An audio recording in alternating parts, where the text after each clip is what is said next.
NC Fast. It is the system that processes food stamp cases, and it is quite troubled. It's certainly been the headline darling lately anyway.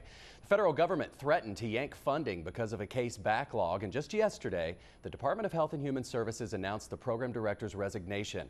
What is causing all of these issues, and why is everybody jumping ship? Andrew Ruiz investigates. He's live in the studio tonight with what he found. Andrew.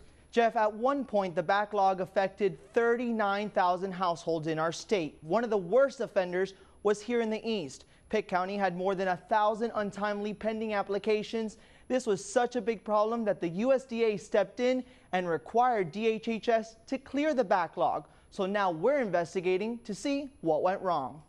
It's just unfair to tell the public that we're caught up when they know we're not. This Pitt County Department of Social Services employee, disguised to protect their identity, agreed to speak exclusively to 9 on Your Side about the backlog plaguing so many departments. They say before NC Fast was implemented, Pitt DSS had a backlog on applications and recertifications. Even before NC Fast, we were behind. But the old system was different. It was worker friendly. The NC Fast system is not. Our source tells us NC Fast made matters worse. Among the reasons, the lack of training, increased workloads, and an ineffective management team. Last minute is the measure of the day there.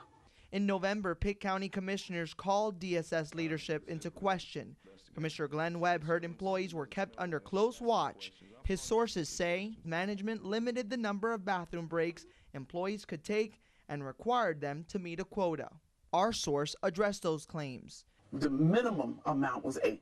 If an employee is unable to meet the quota, then they said that that employee will be terminated. You know, you were watched as to how often you got up and left your office. County leaders deny firing anyone over applications, but through a public records request, we found out 5 employees resigned and DSS fired someone in the past 6 months. County HR says they are unable to release the reasons for the changes.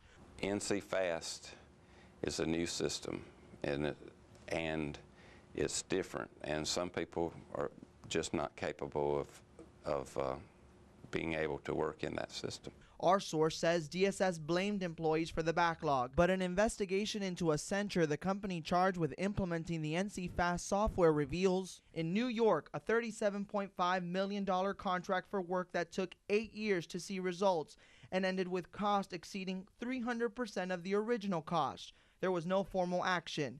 In Texas, an $899 million contract behind schedule and $100 million over budget. That contract was terminated.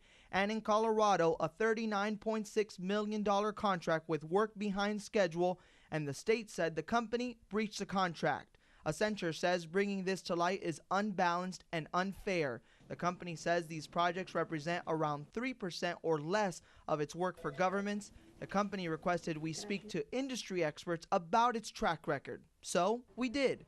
The response? Accenture is one of the best management consulting firms in the world and one that's never afraid to take on the most complex projects. But we'll let you decide. Lawmakers asked DHHS Secretary Aldana Vaush to provide them with an estimate as to how much money the state spent to meet the USDA deadline. Her response? The cost is second in line with making sure that our citizens have their needs met. Officials haven't released a final figure yet, but the counties will cover a majority of the cost. North Carolina was at risk of losing $80 million in food stamps funding if DHHS missed the USDA deadline, something Vaush said was not an option. In a recent visit to Greenville, I asked Governor Pat McCrory how he felt about the deadline. Frankly, I don't like to get threats from the federal government of them withdrawing food stamp funding, which I think is ridiculous. I asked DHHS if we could still have a significant backlog if the USDA didn't threaten to take away funding, but they didn't answer my question. Pitt County leaders say they didn't spend additional money to meet the deadline. However, they did hire an outside company to help process the applications prior to the threat, Jeff. What do you mean they didn't spend any money? I mean, they're talking overtime, right? A lot of employees overtime, that's money.